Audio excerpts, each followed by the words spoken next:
संत गुलाबबाबा पालखी सोहळ्याचे 19 जुलैला पंढरपूरकडे प्रस्थान। 21व्या वर्षी देशभरातील भाविकांचा सहभाग। विविध ठिकाणी मुक्काम, कीर्तन सेवेचे आयोजन। इंदापूर तालुक्यातील रेडा येथून श्री संत गुलाबबाबा पायी पालखी सोहळ्याचे रविवारी दिनांक 19 जुलै सायंकाळी 4 वाजता श्री क्षेत्र पंढरपूरकडे प्रस्थान होणार आहे। पालखी सोहळ्याचे यंदा 21वे वर्ष असून महाराष्ट्रासह देशातील विविध राज्यातील भाविक मोठ्या संख्येने सहभागी होणार असल्याची माहिती आयोजकांनी दिली। श्री क्षेत्र गुलाबनगर रेडा येथून निघणाऱ्या पालखीचे प्रस्थान ॲडव्होकेट गोपाल उमक, प्राध्यापक नरेंद्र पलांदुकर आणि चंद्रकुमार अग्रवाल यांच्या हस्ते होणार आहे।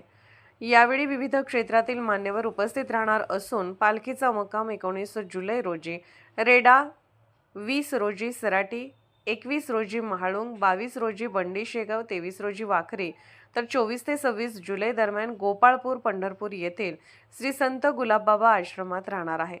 गोपाळ काल्यानंतर पालखीचा परतीचा प्रवास होईल।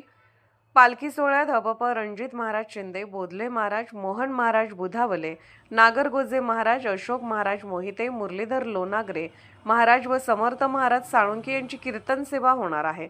पालखी सोहळ्याचे अध्यक्ष ॲडव्होकेट तानाजीराव देवकर व सचिव तुकाराम जगदाळे यांनी महाराष्ट्रासह देशभरातील भाविकांनी या भक्तिमय सोहळ्यात सहभागी होऊन सेवेचा व वारकरी परंपरेचा अनुभव घ्यावा असे आवाहन केले।